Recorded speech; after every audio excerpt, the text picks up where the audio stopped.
In today's show, the shorthanded Blazers lose to the Dallas Mavericks at the Moda Center, and there's trade interest on the horizon. Could Robert Covington and Norman Powell be on the move? Welcome to Locked On Blazers. Let's get into it.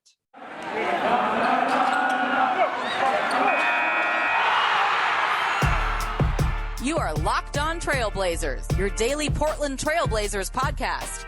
Part of the Locked On Podcast Network, your team every day.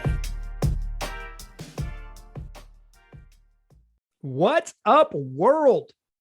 It's your past first point guard and Trailblazers reporter, Mike Richmond. You're listening to another episode of Locked On Blazers, part of the Locked On Podcast Network. Available wherever you get podcasts and also on YouTube. If you haven't subscribed to the YouTube channel, go ahead and do it. I'd appreciate it. Thanks for making Locked On Blazers your first listen every day. It's free on all platforms and available every single weekday, 5 days a week, your only daily Trailblazers podcast.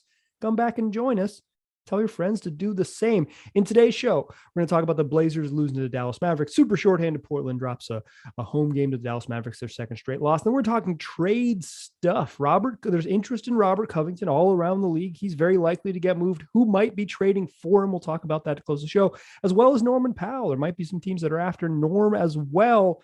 We're 2 weeks away from the trade deadline, and the rumor mill is heating up. We will talk about that in the second and third segments to close the show. But before we do that, let's do what we do at this time. The fastest recap in the West. Blazers lose 132-112 to the Mavericks. It was bad right away. The Blazers were down 8-0, and they never held a lead. They trailed from the opening tip until the buzzer, 8-zip, and then 40-25 at the end of the first quarter. They have 40 points. It was actually 41, but then they made it 2 and 2 or 3. So it was 40, but I wrote down in my notebook at 41, and then I had to go back. I've crossed it out here. 40. So they got a point back. It was only 15, not 16 at the end of the first quarter. And they kind of kept it respectable. The first half down 9 at halftime, 68-59.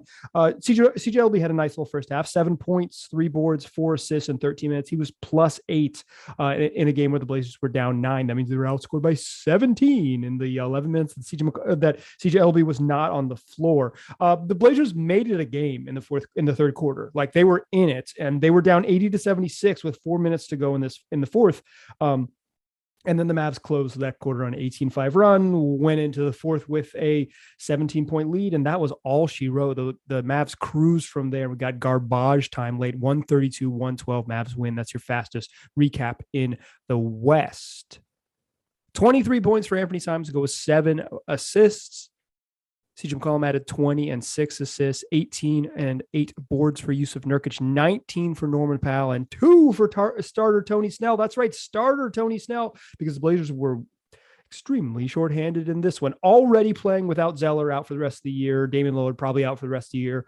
And Larry Nance just off in no information land, injured for the Blazers. Went on a road trip and was like maybe going to return on the road trip, and now back for 2 games, still hasn't played. And there is no real update on him. That's the official word. No real update. Hopefully we learn soon. Hopefully we get a real update, because Larry Nance would be nice to have back. But Robert Covington also missed this game, joining that trio on the bench, and Nassir Little. So the Blazers basically only forwards left on the roster, with all due respect to Tony Snell and Trent Watford, like NBA quality forwards on the roster, not in this one.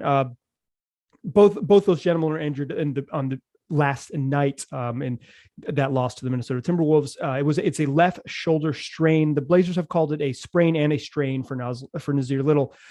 He got tangled up with Karl Anthony Towns on a reaching for a rebound, and he left the game and then came back for the final possession. It is a grade 1 MCL strain for Robert Covington, a knee injury. He got hurt. They took a timeout, and he actually ended up finishing the game and played. Chauncey Billups said prior to the game that neither of them are major. He doesn't expect it to be serious, serious injuries, but he didn't give us a timeline. Robert Covington on the bench, Nassir Little not on the bench, if maybe that's a way to track it. Although the shoulder thing seems less bad than the knee thing, so maybe that is meaningless, but just so you know. But I mean, the Blazers that was the story, right? Is they were just a little bit shorthanded, and the Mavs took advantage. Kristaps Porzingis had a really big first quarter. He finished with 22. Luka Doncic didn't even play well, and he was the best player on the court with 15 points, 15 assists, and 10 boards. He was 4 of 11 from the floor and just was like kind of just not aggressive, looking for his own shot, and was still the best player on the court. Jalen Brunson, 20 points and 11 boards. Dwight Powell and Reggie Bullock, 15 each off the bench for the Mavs.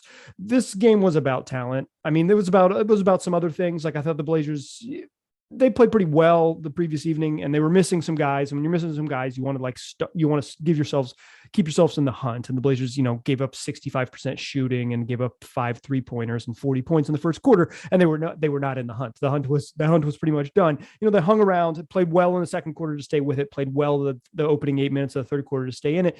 And they just ran out of talent when they had to go to the bench, which was basically in the second half, just Trendon Watford and Ben McLemore off the bench. It was and CJ Ellaby. It was basically 8 guys, Ellaby, McLemore, and Watford with your starters.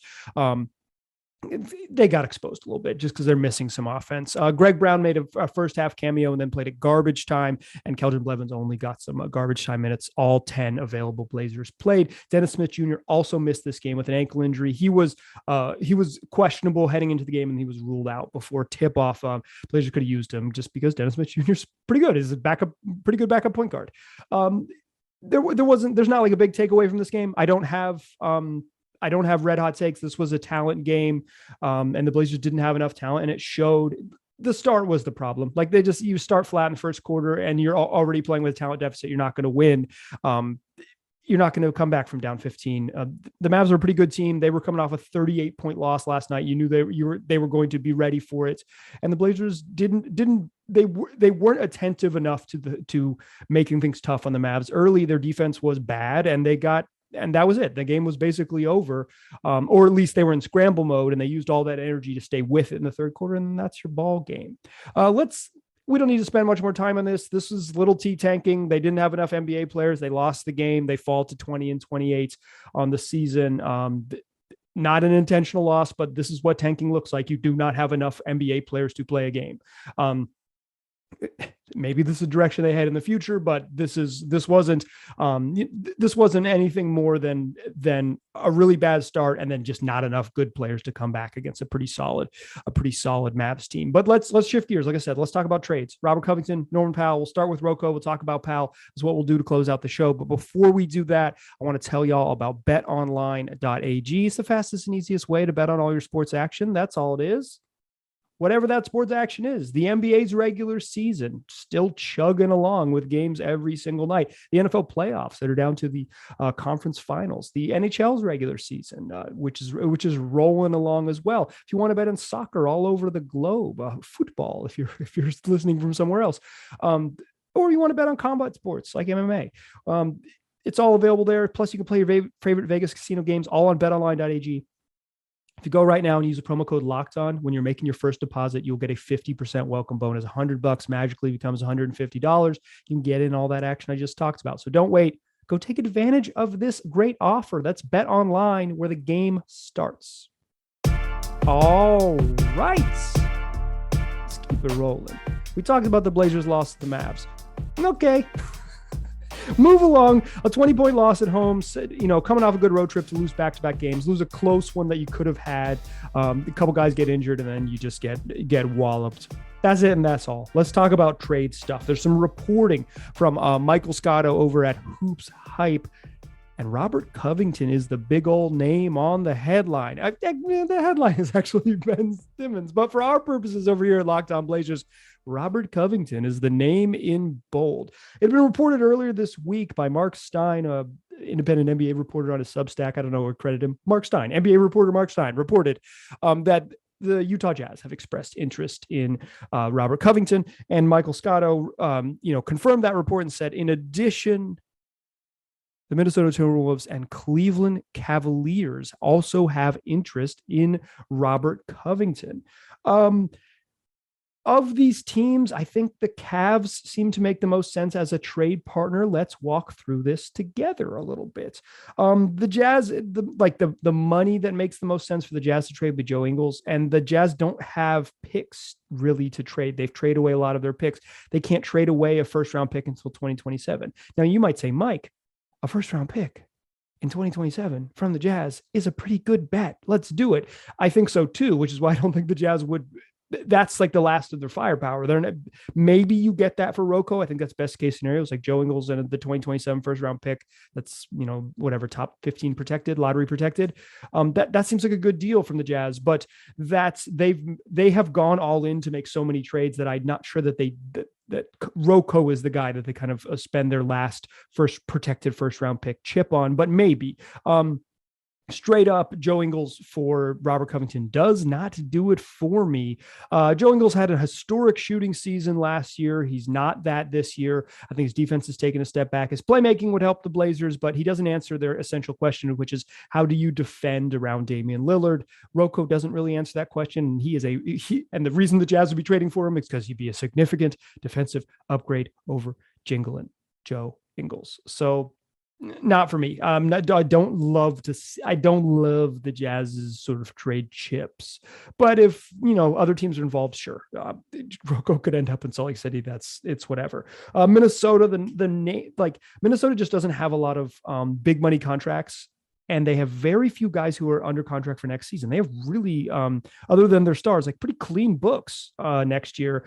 It's either like young guys on really good deals or everyone else, like all the other vets are expiring, including Taurean Prince, who's the money that makes the most sense to trade straight across for Robert Covington. But I don't think it makes total sense for the Blazers to trade Robert Covington for another expiring contract. That doesn't do them really any good. Now, if they like Taurean Prince, they could get his bird rights and they can re-sign him. And bird rights means you can go over the cap to sign a free agent. But Prince will be an unrestricted free agent, so he doesn't have to come back to the Blazers. Same with Covington. And letting either one of them walk, letting any expiring money walk, you still aren't going to end up with meaningful cap space. The Blazers do not have a path forward if CJ and Norm and Damian Lillard are on the roster to have cap space. Like they're just not going to have it. They're going to be basically at the cap line just by virtue of having those three guys on the roster. So there isn't a magic path forward to that. And I don't think, and cap space doesn't do the Blazers really good because one, the free agent class is poor. And two, this isn't a place where people come to sign. It's the harsh reality that's been the truth for the Blazers for 35 years. So Taurean Prince from the Minnesota Timberwolves, big rangy forward who I like. I think he's a little bit worse than Robert Covington, but it would be fine. Maybe a different, change of scenery helps. But again, expiring contract, not great. So the other one that the money makes sense is Malik Beasley, but like a shoot first guard is not what you want to acquire if you're the Blazers. It's like, just let Ben McLemore play those minutes. Beasley's probably better than McLemore, but he hasn't shot it as well this year. He's like 37% from the floor from like 37% field goal percentage is pretty brutal for a guy who's supposed to bring it on offense. So I don't like Mini's package of picks or package of players. They don't really have anyone else to trade. A bunch of intriguing young parts, but none of them to make the money work because Robert Covington makes about $13 million a year. So that leaves us with the Cleveland Cavaliers. And I think they have the most sensible, straight across trade piece. And that'd be Cedi Osman. A few years ago, before Cedi Osman signed this extension, I thought he was going to turn into a really good player. He has not. He's like a rotation level forward who can shoot a little bit.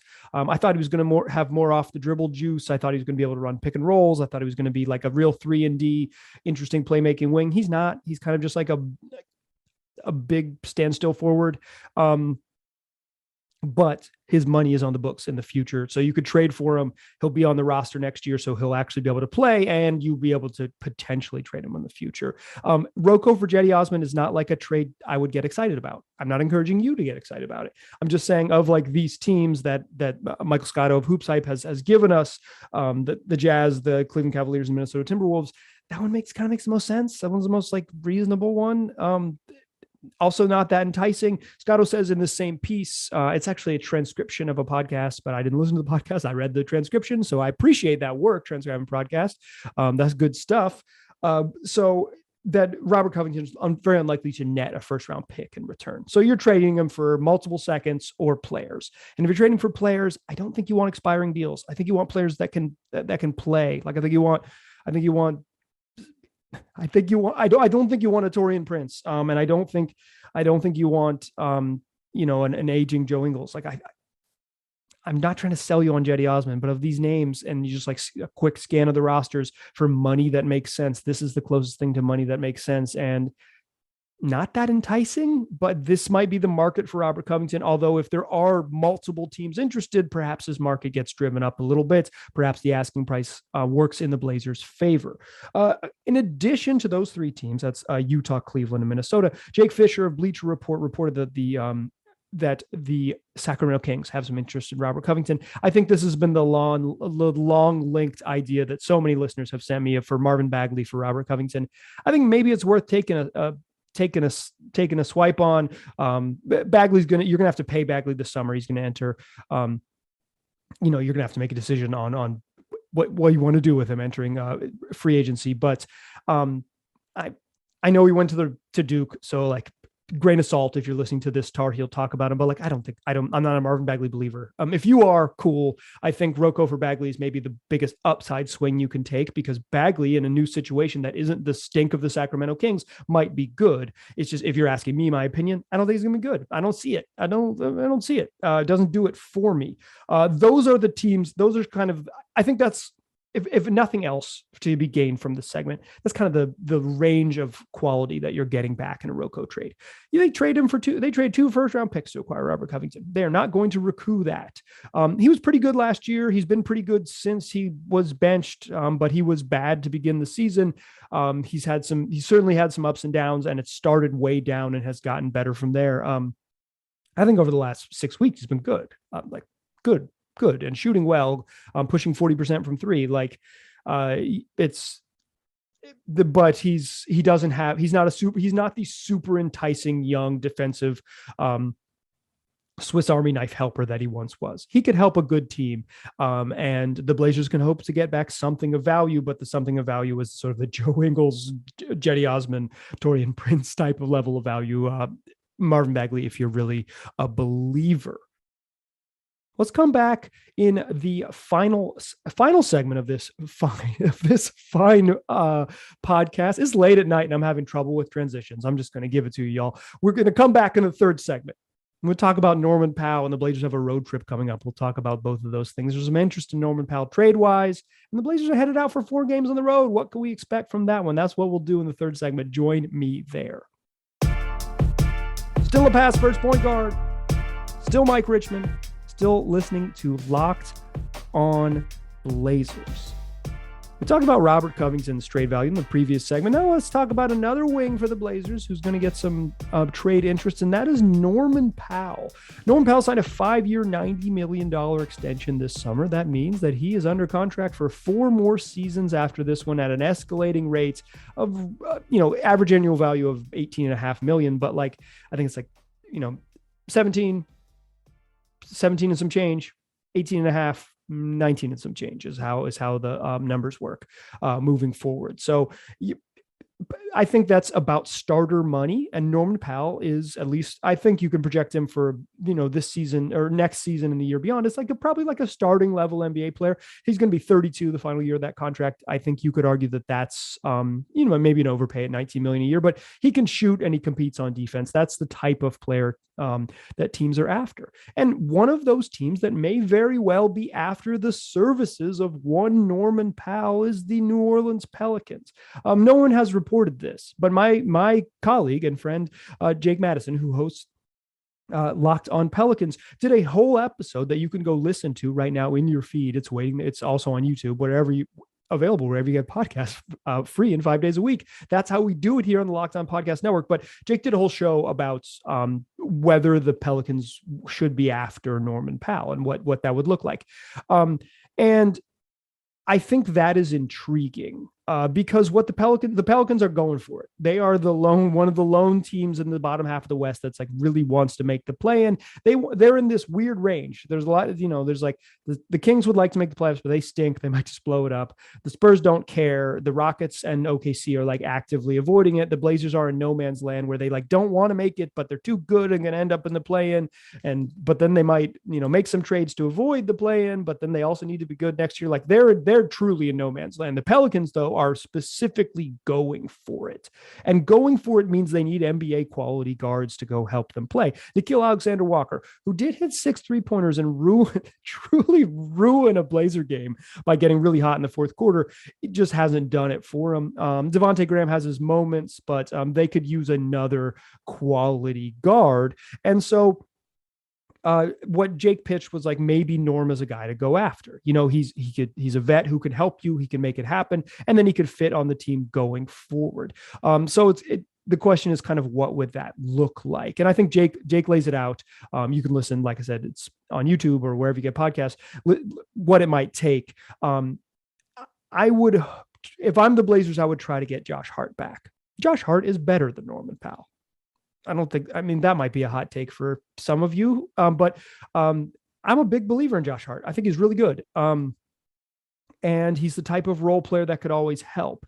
It's just, you're going to have to, it's either Josh Hart or it's some combination of end of the bench guys like Jackson Hayes and Tomas Satoransky that make up for Norman Powell's money. And if you're the Blazers, I don't think you want the sort of end of the bench flotsam. I think you'd rather demand Hart. So maybe there's an impasse there, but I think that's a team that could have obvious interest in Norman Powell. It's a team is rumored to have interest in CJ McCollum, but trading for CJ McCollum for the Pelicans is brutal. Like, he makes $30 million. It's just like, there's no way to make that trade happen without some true magic. So I think Norm could be an option there, and that's a team to keep an eye on. And I think there's been enough reporting to suggest that Norman Powell, pretty much everyone not named Dame, could be traded, and Norm certainly, I believe it was Jake Fischer of Bleacher Report who first reported it, would be open to a change of scenery because he sees the logjam and sees a team struggling and knows that the next guy they're going to anoint is Anthony Simons, who also plays the same position as him. And it's just, he sees the writing on the wall. It's there for him. So I think the Pelicans are a team to keep an eye on. And I think also listen to Locked On Pelicans. The other one that's really interesting, and this one is, I kind of saved the best for last. How I built this podcast. Should I have led with the fastball? Yes, but I didn't. I saved the best for last. Jake Fischer of Bleacher Report reported that the Detroit Pistons have interest in Norman Powell, and that interest might include a swap for Powell for Jerami Grant. And boy, does that entice me. If the Blazers could acquire Jerami Grant without giving up Ant, without having to without being the move that gives away CJ McCollum. Also, I don't think CJ McCollum is as appealing as just because of the money, as appealing as Norman Powell. If they could not have to trade Nas, not have to trade Ant, not have to trade CJ, and swap Norman Powell for Jerami Grant, that would be a trade for a player who I think is similar, maybe a little better. I think Norm's efficiency and maybe like role playerness is maybe more valuable for the Blazers than what Jerami Grant wants, which is to be like a primary option somewhere. And then he already is a primary option somewhere until they got Cade Cunningham. It's like, dog, maybe you're not primary material, but a primary option is what he would be here in Portland. He would certainly be an offensive focal point to some extent, although if they still have Ant and Dame and CJ, or just Ant and Dame, there's only so much basketball to go around. But Jerami Grant was an elite role player with the Denver Nuggets, helped them get to the Western Conference Finals. And before he wanted to sort of spread his wings and get the ball in his hands more and prove that he could be, just has more to his game. And he showed that certainly for half of the season in Detroit. He can be an elite role player, a defensive stopper, a guy who guarded, Kawhi Leonard and LeBron James in the playoffs, a dude who's pushed near 40% from 3-point range. I kind of only viewed him at that time as sort of with the Nuggets as like just a really solid, lengthy role player. He was pretty good in OKC as well before that. And then he kind of took off and showed some individual offense with the Pistons. I don't love him as an ISO guy on offense like that, but I love him on the wing. I love him as a small four or kind of like a 3 in larger lineups. I think he's probably best viewed as a 4 defensively on most nights, except for teams that go really big because you might get beat up on the glass, but he can guard either of those positions and he can shoot, and he can be your tertiary or secondary offensive option on a good team. I believe in that. And if you could trade Norman Powell for Jerami Grant, I'm pounding the yes button. That was reported by Jake Fischer of Bleacher Report as an option. That's one I got huge eyeballs on. I already have big eyes. If you're watching on YouTube, you already know the deal, but like even larger eyeballs on that one. Like that is the most enticing, most appealing trade the Blazers could possibly pull off. A Norman Powell for Jerami Grant swap is really, really enticing. Color me intrigued. You get Jerami Grant for another season. It's you can figure it out if it works. He seems like he'd be a really good fit, and he's not, and he's already excelled he doesn't want to be this. So that's why I bring it up, but like he's excelled as a role player on a good team. I think he could be that again. And I think if the idea is to build with parts that fit around a Damian Lillard core, Jerami Grant with his length, his athleticism, and his offense fits around a Damian Lillard core. This is the supercharged version of Al-Farouq Aminu you've always been waiting for. Someone who's long and rangy and can take on those challenging defensive assignments and has some offense. The Blazers have kind of had one or the other on the wings. Grant would absolutely check that box, and I would be excited for him. If the Norm for Jerami Grant thing is possible, Joe Cronin, do it, dog. That's a great deal. I'm all for it. Truly all for it. It wasn't really reported like this is happening. It's reported as this is, the Pistons have interest in Norman Powell. The Blazers have interest in Jerami Grant. This is a thing. This is the type of thing that could get done. That is, again, Jake Fischer of Bleacher Report. Appreciate the reporting, Jake. Blazers going on a road trip coming up. It begins Friday in Houston, then Chicago, OKC, and LA. I don't really, instead of like previewing the games, let's just kind of 2-2, very reasonable. Houston, OKC are bad teams, two worst teams in the West. Chicago's good, but super beat up. Like they're just missing everybody, missing Lonzo Ball and missing Alex Caruso and missing, missing Derek Jones Jr. How am I forgetting Derek Jones Jr.'s name? Like they're missing a lot of sort of their defensive core. They're missing their parts, missing Zach LaVine. Like they're missing some parts. So Chicago's still going to be tough, but they're not this like the number one team in the East tough that they were, but that's not an easy game. And then after OKC, you close with the Lakers, who are bad, but just got Anthony Davis back. So maybe they're good again. Remains to be seen. I think the Lakers are just bad. Like I keep overrating them and telling you on this podcast that they're good and they're going to figure it out. But I think I need to admit it. I think they're just not good. I think they're just straight up not a good basketball team that have a couple 5 Hall of Famers in the roster. One who's the best player that I've probably ever seen. And Anthony Davis is very good, but this has not been a good year for him whatsoever. So I think 2-2 is very reasonable on that trip. If you're someone who's like kind of looking at this Mavs game and saying a loss, you say a loss for a team headed to miss the playoffs. I don't think 0-4 is on the table because I think they'll beat one of OKC and Houston. Certainly 1-3 is available. 2-2 is possible. 3-1 is possible. 4-0 seems like pie in the sky. But I think 2-2 is where I'd peg it at. They'll be coming back here 22-30, past the 50 game mark and pushing forward towards the trade deadline. I think there's a chance that guys get traded out on this road trip as we inch closer to the deadline, but there's a chance that all of the action happens like in the 48 hours or 24 hours, even right around deadline day as you wait for dominoes. And I think this is important, is that Robert Covington might be a fallback plan for teams chasing Jerami Grant, right? Like, we need a rangy 3-4 who can defend. And we really want Jerami Grant because he's like a borderline star.